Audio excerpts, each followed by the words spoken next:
नहीं चल रही है। चलिए अब देखिए, अभी दिख रही है। जी।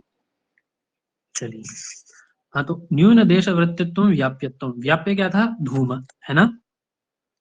ठीक है ना? जी। हम्म। चलिए, उसके बाद में इसको हम दूसरे नाम से भी जानते थे, हेतु के नाम से भी जाना था हमने, है ना? हेतु और व्याप्य दोनों ही जी। क्या है हमारा? धूम, है ना? साध्य क्या था? जी। वन ही। हेतु के द्वारा साध्य कौन था? वन ही। ठीक है ना? पानी। अब ये जो है जी। साध्य, है ना, साध्य और हेतु का जो संबंध है ना, ये कैसा संबंध है? अविनाभूत संबंध। क्या है? कैसा संबंध है? अविनाभूत संबंध। है ना? अविनाभूत संबंध। एक अलग से नाम और मिला हमें। ठीक है ना? यानी हमने ये जाना था कल कि धूम वहीं पर होता है जहां पर अग्नि होती है। धूम कहाँ होता है? जहां अग्नि होती है। लेकिन उल्टा इसका नहीं कर सकते हम कि जहां अग्नि होगी वहां धुआं जरूर होगा। ऐसा नहीं कह सकते। लेकिन ऐसा जरूर कह सकते हैं कि जहां जहां धुआं है वहां वहां अग्नि जरूर होगी। ठीक है ना? यही किया था ना हमने। धुएं को हमने व्याप्य बनाया जी। था, है ना? और अग्नि को क्या बनाया था? व्यापक। अल्पदेश होने के कारण, अल्पदेश में व्यावृत्त होने के कारण धुएं को व्याप्य, और अग्नि को अधिक देश में व्यावृत्त होने के कारण, अधिक देश में वृत्ति अग्नि की होने के कारण उसको क्या बनाया था हमने? व्यापक। ठीक है ना? व्यापक। जी। ये तो व्याप्य व्यापक हो गए। अब इन दोनों का जो साहचर्य संबंध है ना, साहचर्य नियम है। क्या साहचर्य नियम? कि जहां जहां धुआं है वहां वहां अग्नि जरूर होगी। ऐसा साहचर्य जो नियम है ना, इसी को क्या कहते हैं? व्याप्ति। ठीक व्याप्ति। है ना? जी। साध्य के साथ हेतु का जो अविनाभाव संबंध है वही क्या कहलाता है? व्याप्ति। ठीक है? साध्य क्या है? अग्नि। हेतु क्या है? धूम। इन दोनों का जो अविनाभाव संबंध है वही क्या कहलाता है? व्याप्ति। ठीक है ना? क्लियर है ना?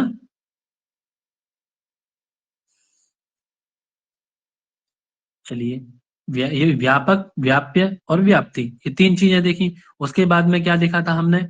साध्य। साध्य किसे कहते हैं? तो जिसको अनुमान के द्वारा पक्ष आदि में साधा जाए उसे क्या कहते हैं? साध्य। जैसे अग्नि, है ना? हेतु किसे कहते हैं? तो जिसके ज्ञान के द्वारा साध्य को साधा जा रहा है पक्ष में, है ना, जिसको देख करके साध्य को साधा जा रहा है, साध्य का अनुमान जिसके द्वारा किया जा रहा है उसे क्या कहते हैं? हेतु। ठीक है? हेतु। जी। उसके बाद में जिस स्थान में उसको साधा जा रहा है हेतु के द्वारा साध्य को, उसे क्या कहेंगे? पक्ष। ठीक है? पक्ष।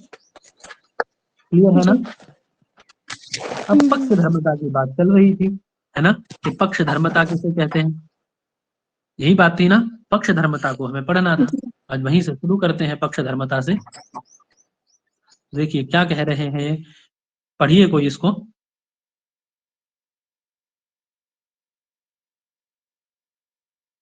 व्याप्यस्य व्याप्यस्य पर्वतादि। व्याप्यस्य पर्वतादिवृत्तित्वं पक्षधर्मता।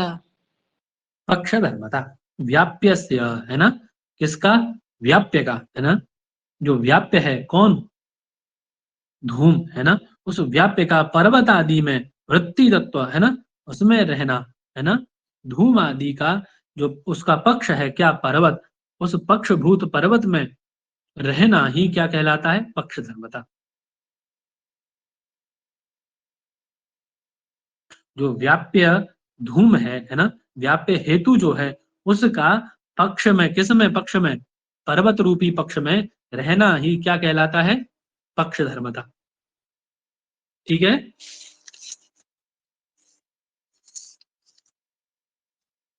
और डिटेल में समझेंगे भी इसको। देखिए क्या कह रहे हैं। जैसे देखिए,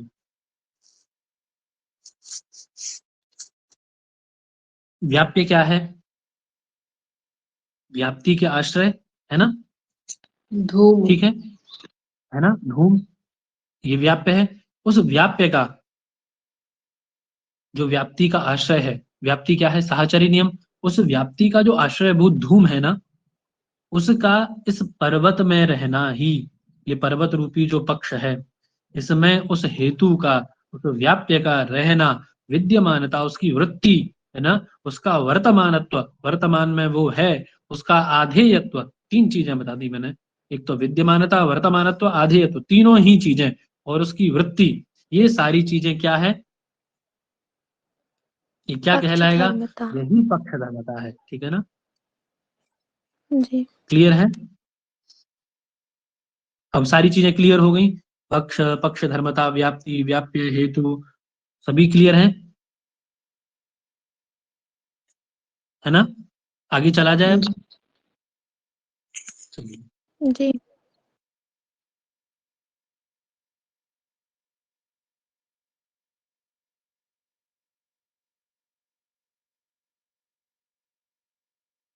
चलिए पढ़िए।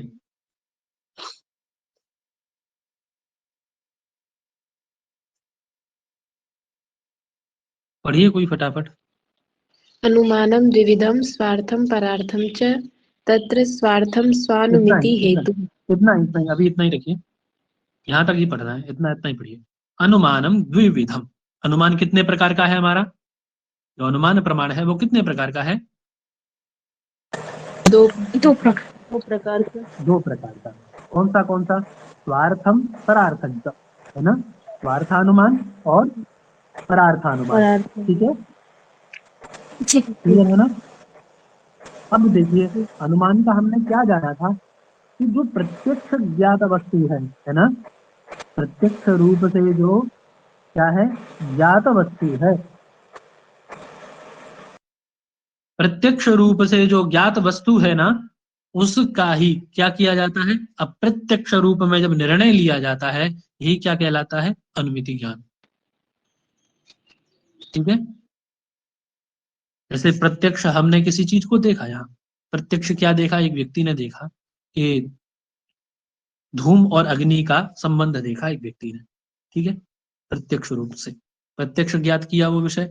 अब अप्रत्यक्ष रूप जब वो पर्वत में आएगा, ठीक है, पर्वत के पास जब आएगा वो, है ना, तो यहाँ पर क्या करेगा, उस यहाँ पर धुआं देखेगा, तो उसने क्योंकि पहले अग्नि और धुएं को साथ देखा था, साहचर्य संबंध देखा था कि जहां जहां धुआं होता है वहां वहां अग्नि जरूर होती है, ऐसा उसने अनुमान किया था ना, उसने निश्चित किया था ये प्रत्यक्ष देख करके, अनुमान सॉरी, प्रत्यक्ष किया था ना उसने ये चीज देख करके, है ना। तो उस प्रत्यक्ष किए गए विषय को अप्रत्यक्ष इस पर्वत में, है ना, धूम धूम को देख करके ये निर्णय लेना कि यहाँ अग्नि भी है, ऐसा जो निर्णय ले रहा है वो, ये किसके कारण ले रहा है, अनुमिति ज्ञान के कारण। किसके कारण ले रहा है, अनुमिति ज्ञान के कारण, है ना। वो अनुमिति जो है उसको यथार्थ ज्ञान भी कहते हैं, है ना, यथार्थ ज्ञान है, कोई दोष तो है नहीं उसमें, एकदम यथार्थ है, जैसा है वैसा ही। ठीक है, यही क्या कहलाएगा, अनुमिति का जो अनुमिति ज्ञान है उसी को क्या कहेंगे, अनुमान। अब वो दो प्रकार का हमारे सामने आया, एक स्वार्थानुमान और एक परार्थानुमान। ठीक है, स्वार्थानुमान और परार्थानुमान। अब स्वार्थानुमान के बारे में क्या कह रहे हैं, पढ़िए आगे।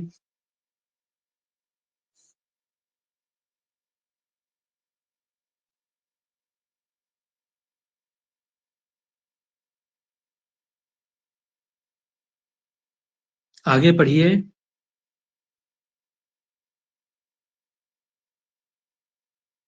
आवाज आ रही है हमारी? तत्र स्वानुमिति हेतु। तत्र स्वार्थम स्व अनुमिति हेतु। ठीक है, इन दोनों अनुमानों के मध्य में स्वार्थानुमान और परार्थानुमान, ठीक है, जो स्व अनुमिति का, अपनी अनुमिति का, अपने अनुमितिक ज्ञान का हेतु होता है ना, जिसके द्वारा हम स्वयं अनुमिति करते हैं, है ना, जिसके द्वारा हमें खुद को यथार्थानुमान होता है ना, उसी को क्या कहते हैं, स्वार्थानुमान। ठीक है ना, ये स्वार्थानुमान है, खुद की अनुमिति का हेतु है, खुद के अनुमितिक ज्ञान का हेतु कौन है, स्वार्थानुमान। ठीक है ना, क्लियर है? आगे बढ़िए। तथा हि स्वयमेव भूयो दर्शनेन यत्र यत्र धूमः तत्र तत्र अग्निः इति महानसादौ व्याप्तिं गृहीत्वा पर्वत समीपम गतः। इतना रखिए। देखिए, जब कोई व्यक्ति, है ना, स्वयमेव, अब हमने तीन चीजें देखी थी, है ना, आप लोगों को स्मरण हो तो तीन जगह हमने प्रत्यक्ष किया पहले विषय को, ठीक है। क्या किया? ये महानस था, ठीक है। महानस में चूल्हा है ये, ठीक है, महानस था ये चत्वर हो गया, यहां पर भी अलाव जल रहा था, ठीक है। ये क्या है? ये गोष्ठ है, ठीक है। यहां पर भी उसने अग्नि जलता हुआ देखा, ठीक है। इन तीन जगह उसने क्या किया? अनुमान किया। तथा ही स्वयमेव, है ना, इस प्रकार से उसने स्वयमेव, खुद ही, भूयो भूयो दर्शनेन, बार बार देख करके, एक बार देखा, दो बार देखा, तीन बार देखा, बार बार देखा ना उसने। क्या क्या देखा बार बार उसने? यत्र यत्र धूमः, कि जहां जहां धुआं है, तत्र तत्र अग्नि, वहां वहां अग्नि है, ऐसा उसने ग्रहण किया। महानस आदौ, महानस आदि से, महानस आदि मतलब महानस से, चत्वर से और गोष्ठ से, है ना। व्याप्ति, व्याप्तिम गृहीत्वा, उस व्याप्ति को ग्रहण किया। कौन सी व्याप्ति को? साहचर्य नियम व्याप्ति को, है ना, कि जहां जहां धुआं है वहां वहां अग्नि है। एतादृश प्रकार का व्याप्तिम गृहीत्वा, ऐसी व्याप्ति को ग्रहण करके, है ना, इस व्याप्ति को लेकर के पर्वत समीपम गतः, पर्वत के पास गया, ठीक है। इस व्याप्ति को लेकर के कहा गया? वो पर्वत के पास आया। कहा गया? पर्वत समीपम गतः, ठीक है। किस व्याप्ति को लेकर के? कि यत्र यत्र धूमः तत्र तत्र अग्नि, ठीक है। आगे पढ़िए। तद्गतेश्च अग्नौ सन्दिहानः पर्वते धूमं पश्यन् व्याप्तिं स्मरति। चलिए 1 मिनट में अभी आ रहा हूं मैं, जरा आप लोग रहिए।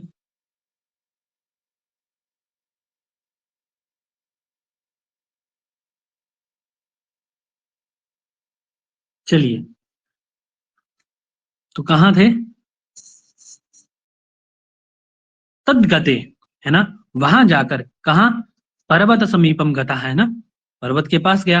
तद्गते च, और वहां जाकर के अग्नौ संदेहाना, अग्नि का संदेह किया। कैसे? पर्वते धूमम पश्यन, है ना, पर्वत में धुएं को देख करके उसने क्या देखा? चौथी जगह, कि पर्वत था एक, पर्वत के पास जब गया तो उसने वहां से धुआं निकलता हुआ देखा, है ना। उस धुएं को निकलते हुए देख करके, उस धूम को देख करके, है ना, धूम्र लेखाम पश्यन, धूम्र लेख को बस देख करके, है ना, उसने क्या किया? अग्नौ संदेहाना, अग्नि का संदेह किया पर्वत में, है ना। क्या किया? अग्नि का संदेह किया। कैसे कर लिया उसने संदेह? व्याप्ति के द्वारा, व्याप्ति का स्मरण किया उसने।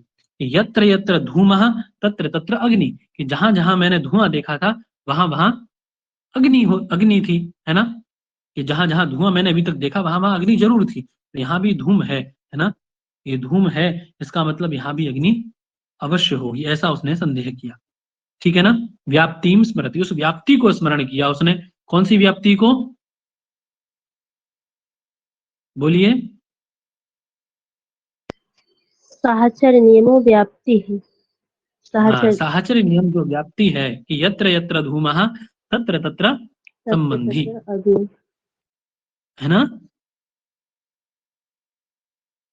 ऐसा करके उसने ज्ञान किया, क्योंकि ये दोनों संबंध हैं, अग्नि और धूम का परस्पर संबंध है ना, एक का ज्ञान होने से दूसरे का ज्ञान, है ना, एक नियम भी है ऐसा। हम अपर संबंधी स्मारकम, एक संबंधी ज्ञान दूसरे संबंधी का है ना। इस प्रकार से वो धूम को देख करके अग्नि, ये पर्वत भी कैसा है? अग्नि वाला है, ऐसा संदेह उसके मन में उत्पन्न हुआ, है ना। ऐसा देख करके यत्र यत्र धूमा सामग्निम इति, ये भी कैसा है? अग्नि वाला है, तदनंतरम वन्हि व्याप्य धूमवान अयम पर्वत इति ज्ञानम उत्पद्यते, है ना। उसके बाद उसके अंदर क्या ज्ञान उत्पन्न हुआ, उस व्याप्ति का स्मरण करके। पहले उसने संदेह किया वहां पर, यहाँ भी अग्नि होना चाहिए, लेकिन तब उसको क्या याद आया कि मैंने 3 जगह कहाँ क्या देखा था, जहां धुआं देखा था वहां अग्नि भी थी। इस प्रकार से, है ना, ये पर्वत भी कैसा है, ये भी धुएं वाला है ना। वन ही व्याप्य धूमवान अयम पर्वत, ये पर्वत भी कैसा है, अग्नि वाला है। क्यों? क्योंकि ये धूमवान अयम, क्योंकि ये धुएं वाला है, ऐसा ज्ञान उसको हुआ। ठीक है ना। एतादृश ज्ञान उत्पद्यते, है ना। क्लियर है ये?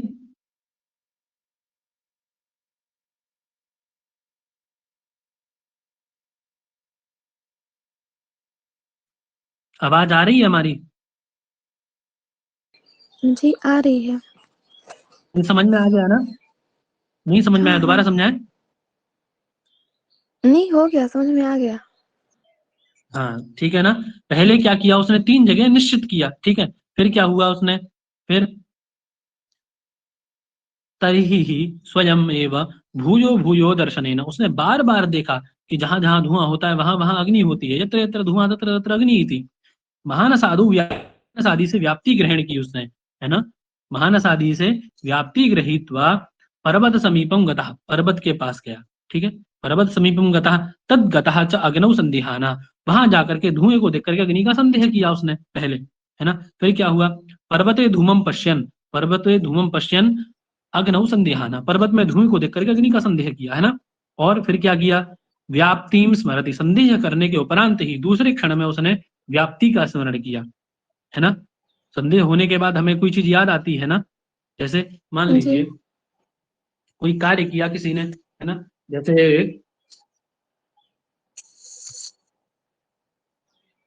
कोई व्यक्ति है, उसका प्रायशः स्वभाव है चोरी करने का, है ना, चोरी करता है वो, और हमें अच्छे से पता है कि ये व्यक्ति चोरी करता है।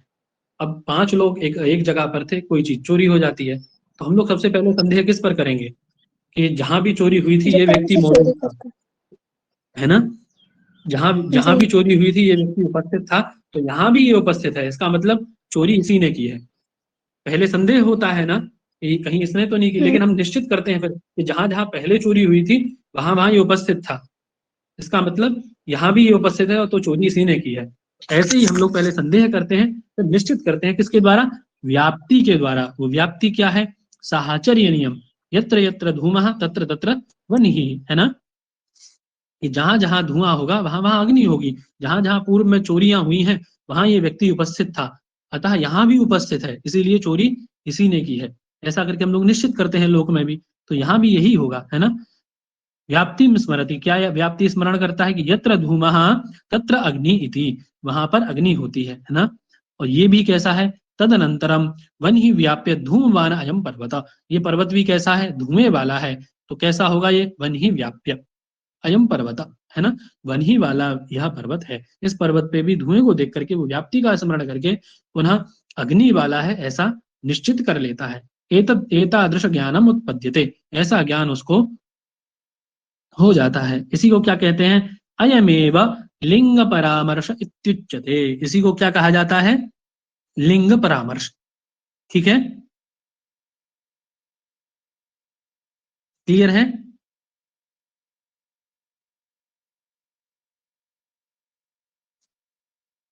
अब देखिए यहाँ जो धूम है ये लिंग है ना, और लिंगी कौन है, जिसके द्वारा ज्ञान हो, जिसका ज्ञान हो रहा है।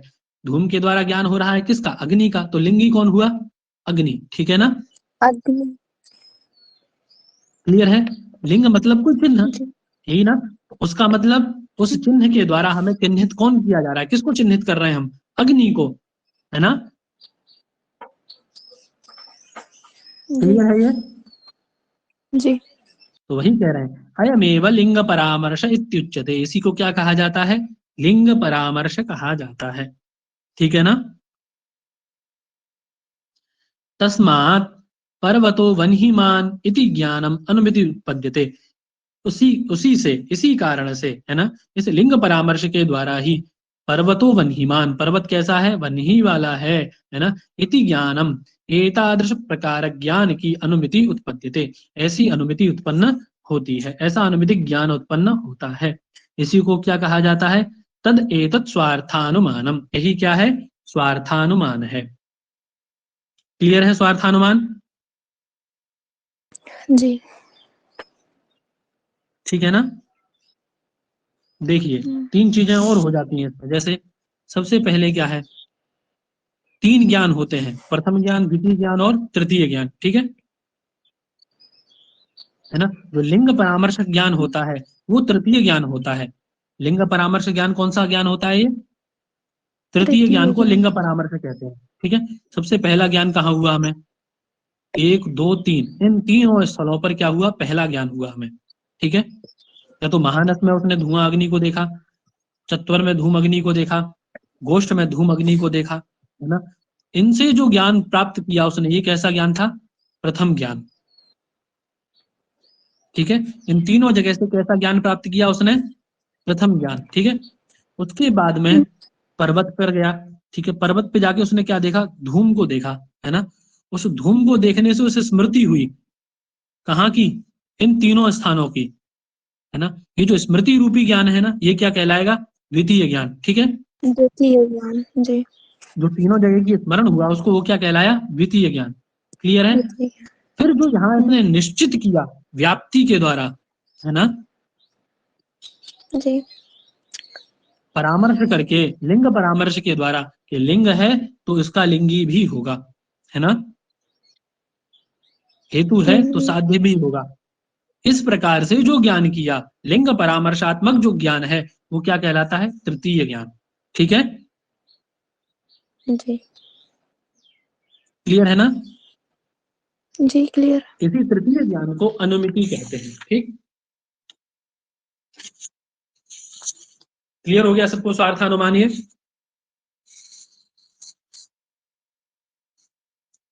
स्वार्थानुमान क्लियर है सभी को?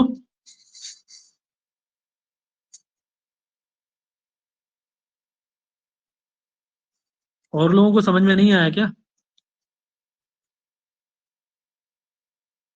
जी आ गया।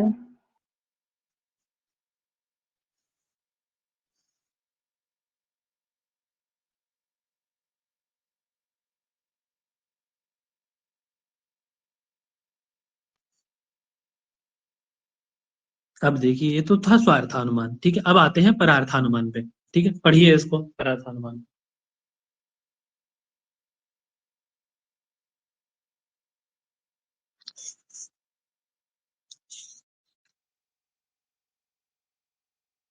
यत्तु स्वयं धूमाद् अग्निम् अनुमाय परं प्रति अर्थं पञ्चावयववाक्यं प्रयुज्यते परम तत्परार्थानु। प्रतिबोधयितुम, यहाँ पर वो लिख लीजिएगा, परम प्रतिबोधयितुम, दूसरे को बताने के लिए। ठीक है ना, बोधयितुम, परम प्रतिबोधयितुम, है ना, पंचावय वाक्यम प्रयुक्ते। ठीक है ना, दूसरे को बताने के लिए क्या करता है वो? 5 अवयवी वाक्यों का प्रयोग करता है। उसी को क्या कहते हैं? तदेव परार्थानुमानम। ठीक है, पहले हम किसी चीज को खुद जानेंगे तभी दूसरों को बताएंगे ना। उसने क्या किया? 3 जगह से पहले खुद प्रत्यक्ष किया, धूम और अग्नि को प्रत्यक्ष किया कि जहां जहां धुआं है वहां वहां अग्नि, ऐसा करके प्रत्यक्ष उसने 3 स्थान से कर लिया पहले खुद। फिर क्या किया उसने? फिर वो पर्वत में गया, वहां जाकर के उसने देखा धूम को। धूम को देख करके उसने संदेह किया। संदेह करने के बाद में उसने निश्चय कर लिया व्याप्ति का स्मरण करके कि जहां जहां धुआं देखा था वहां वहां अग्नि थी, तो ये पर्वत भी कैसा है? धुएं वाला है, अर्थात यहाँ भी अग्नि है। वन ही मान अयम पर्वत, ये पर्वत भी कैसा है? वन ही वाला है। ऐसा करके उसने निश्चित कर लिया, है ना। अब निश्चित करने के बाद में किसी दूसरे व्यक्ति को वो अपने साथ ले जाता है। ठीक है, 2 मित्र गए, ये समझ लीजिए, है ना। अब जब दूसरे मित्र को वो ज्ञान कराएगा, क्योंकि पहले व्यक्ति ने तो देखा नहीं, मान लो रसोई इत्यादि को नहीं देखा उसने, पाकशाला इत्यादि को, है ना। अब उसको बताएगा कैसे वो? ये पर्वत में भी अग्नि है, तुम वहां मत जाना, वहां अग्नि है पर्वत में, ऐसा कैसे उसको बताएगा? कैसे उसको विश्वास दिलाएगा? उसके लिए क्या प्रयोग करते हैं वो? परम प्रतिबोध है, तुम दूसरे किसी व्यक्ति को बताने के लिए पंचावयव वाक्यम प्रयुज्यते, 5 अवयवी वाक्यों का प्रयोग वो करता है, उसी को क्या कहते हैं? परार्थानुमान।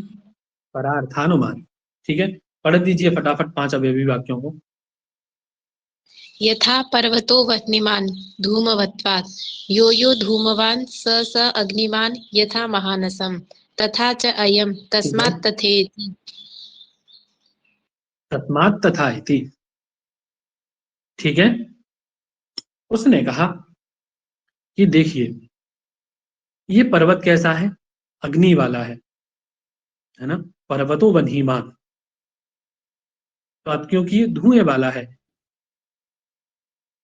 कैसे हो सकता है? तो जरूरी थोड़ी ना धुएं वाला है तो अग्नि वाला भी हो, कैसे कह सकते हो तुम?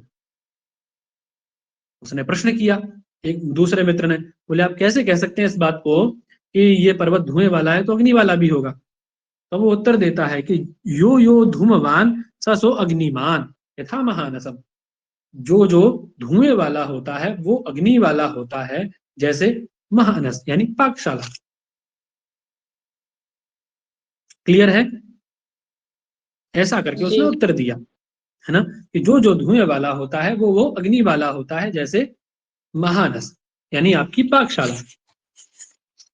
तब कहता है तथा च अयम, उसी प्रकार से ये पर्वत भी कैसा है? यह भी अग्नि वाला है ना। ये पर्वत भी कैसा है? अग्नि वाला है। तस्मात् तथा इति अनेन प्रतिपादिता लिंगात परोपि अग्निम प्रतिपद्यते। इन पंचावयवी वाक्यों के द्वारा दूसरे व्यक्ति को भी, है ना, उस चीज का अनुमान वह कराता है ना। उसको डिटेल में आप बता रहे हैं, देखिए वो कौन से हैं 5 अवयवी वाक्य? प्रतिज्ञा, हेतु, उदाहरण, उपनयन, निगमन, है ना। प्रतिज्ञा, हेतु, उदाहरण, उपनयन और निगमन। पहले प्रतिज्ञा करना, फिर उसका उपनयन कराना, फिर उसका निगमन करना। 5 अवयव वाक्य है। क्लियर है ना? पहले प्रश्न पत्र में भी इससे प्रश्न आते हैं, ये पहले प्रश्न पत्र में है आपके में, याद रखिएगा। इस बार जी एक आता प्रश्न है था लॉजिकल इससे, रीजनिंग। जी लॉजिकल रीजनिंग में इससे प्रश्न आता है, इस बार था इससे प्रश्न, बताया था हमें, 1-2 लोगों ने प्रश्न था इससे, तो उसको समझिए अच्छे से। कितने हैं? 5 अवयवी वाक्य हैं। कौन से? प्रतिज्ञा, हेतु, उदाहरण, उपनयन, निगमन। ठीक है, ये 5 अवयवी वाक्यों से हम दूसरे किसी व्यक्ति को अनुमान कराएंगे कि कैसे ये पर्वत अग्नि वाला है। ये बात है। हम तो जानते ही हैं ये बात कि पर्वत में से धुआं निकल रहा है, इसका मतलब वो उसमें अग्नि है, ये चीज हम जानते हैं। लेकिन सामने वाला व्यक्ति नहीं जानता है, तो उसको हमें ये चीज उसको निश्चित करानी है, उसको निगमन कराना है कि ये पर्वत भी कैसा है? अग्नि वाला है। तो इसके लिए क्या करेंगे? हम इन 5 अवयवी वाक्यों का प्रयोग करेंगे। वो कौन से हैं? तो प्रतिज्ञा, हेतु, उदाहरण, उपनयन और निगमन। ठीक है, यहां तक क्लियर है सबको? जी। हाँ, आगे क्या कह रहे हैं देखिए। अब प्रतिज्ञा क्या है? तो पर्वतो अग्निमान इति प्रतिज्ञा। पहले प्रतिज्ञा की उसने, ये पर्वत कैसा है? अग्नि वाला है ना। ऐसा करके उसने मतलब प्रतिज्ञा की, ये पर्वत अग्नि वाला है, ये प्रतिज्ञा वाक्य हुआ। तो उसने पूछा ठीक है, आप ऐसे कैसे कह सकते हैं कि पर्वत अग्नि वाला है? अरे प्रतिज्ञा का कोई ना कोई हेतु होता है ना, कोई प्रतिज्ञा करते हैं, है ना, तो उसका कोई ना कोई हेतु होता है। कोई प्रतिज्ञा करता है कि मैं आज से हिंसा नहीं करूंगा, उस हिंसा ना करने के पीछे कोई ना कोई, हिंसा नहीं करूंगा मतलब क्यों नहीं करूंगा? कोई ना कोई हेतु होगा ना उसका, वो उचित हेतु देगा तभी कहेगा कि मैं हिंसा नहीं करूंगा। कोई उचित हेतु होना चाहिए ना प्रतिज्ञा के लिए। तो आपने प्रतिज्ञा की, उसका हेतु क्या है? तो कह रहे हैं धूमवत्वात् इति हेतु। इस प्रतिज्ञा का हेतु कौन है? धूम, इसका धुएं वाला होना, क्योंकि ये पर्वत कैसा है? धुएं वाला है। अतः पर्वतो अग्निमान, ऐसा करके उसने हेतु दिया। तब फिर दोबारा पूर्व पक्षी ने, जो उनके मित्र थे, उन्होंने कहा अच्छा, कैसे आप कह सकते हैं कि आप जो जो धुएं वाला होता है वो अग्नि वाला होता है, कि यहाँ धुआं है तो यहाँ भी अग्नि है? आप कैसे कह सकते हैं कि धुएं के कारण अग्नि होगा? यहाँ आप धुआं बता रहे हैं, ठीक है, धूम है, लेकिन अग्नि होगा ऐसा कैसे कह सकते हैं आप? इस बात को कैसे निश्चित कर सकते हैं? तब वो कहता है कि यो यो धूमवान, जो जो धुएं वाला होता है, स सो अग्निमान, वह कैसा होता है? अग्नि वाला भी होता है। फिर उदाहरण क्या दिया उसका? महानसम इति उदाहरणम, ठीक है। उदाहरण वाक्य क्या हुआ कि यो यो धूमवान, जो जो धुएं वाला होता है वो अग्नि वाला होता है, जैसे महानस, चत्वर, गोष्ठ आदि, है ना। इन तीनों जगह पे आप जाके देखिए, आपको धुआं और अग्नि दोनों साथ मिलेंगे। ऐसा करके उसने उदाहरण दिया, ठीक है। यहां तक क्लियर? जी। आगे क्या है? उपनय। उपनय मतलब पक्ष धर्मता का प्रतिपादक, ठीक है ना। तो क्या क्या कह रहे हैं? तथा च अयम इति उपनयः, उसी प्रकार से, है ना, ये जो पर्वत है आपका, इस पर्वत पे भी धूम विद्यमान है ना, धूम दिख रहा है, धूमो दृश्यते, अतः अग्निमपि अस्ति, अग्नि भी है ना, अग्नि भी है, धुआं दिख रहा है, इस कारण से क्या है? अग्नि भी है। तथा च अयम, उसी प्रकार से, अयम पर्वतो भी वह्निमान, यह पर्वत भी कैसा है? अग्नि वाला है ना। उदाहरण देकर के फिर उसका उपनय किया कि ये पर्वत भी कैसा है? अग्नि वाला है। तस्मात् तथा इति, है ना, तथा चायम, ये पर्वत भी कैसा है? ये पर्वत भी वैसा ही है। तस्मात् तथा इति, है ना। अब निगमन करेंगे, उसका निश्चय कर देंगे, है ना। निगमन किसे कहते हैं? अबाधितत्व प्रतिपादक वचन निगमन। क्या अबाधितत्व प्रतिपादक वचन निगमनम, जो किसी के द्वारा बाधित ना हो, ऐसा साध्य। साध्य क्या है? अग्नि, किसी के द्वारा बाधित नहीं है ये, है ना। तो अबाधित साध्य है ना, अबाधित साध्य का जो प्रतिपादक वचन है वही क्या कहलाता है? निगमन। तो यहाँ किसी के द्वारा अग्नि बाधित नहीं है, जो साध्य है, अतः ये पर्वत भी कैसा है? अग्नि वाला है। क्लियर है?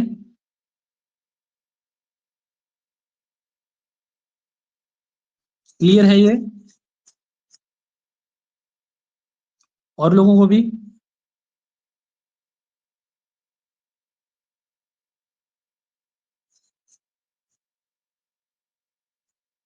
आवाज आ रही है हमारी? जी आ रही है। क्लियर है ना ये? हाँ हाँ क्लियर है।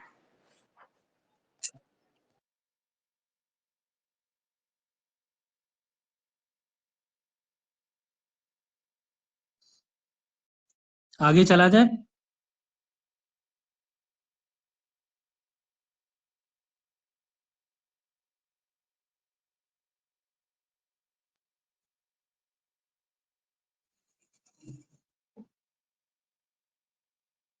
टाइम क्या हुआ है? 8 बज रहा है।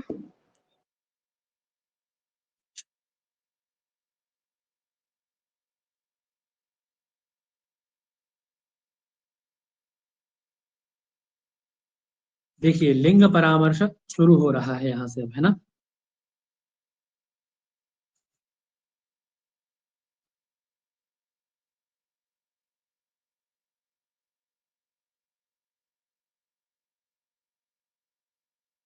उसके बाद हेत्वाभास शुरू होने वाला है, ठीक है। तो हेत्वाभास और लिंग परामर्श, इन दोनों को, है ना, हम एक साथ करेंगे कल। क्लियर है ना?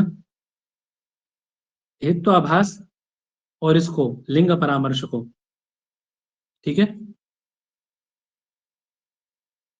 तो लिंग परामर्श का कारण है, इसको एक साथ करेंगे कल, ठीक है, क्योंकि एक जैसे विषय हैं इसमें। इन तीनों, इन सबको, जैसे आज यदि हम लिंग परामर्श पढ़ लेंगे तो कल हमें हेत्वाभास नहीं समझ में आएगा, और बहुत कम लोग भी हैं आज, इसीलिए कल करेंगे अब इसको, ठीक है।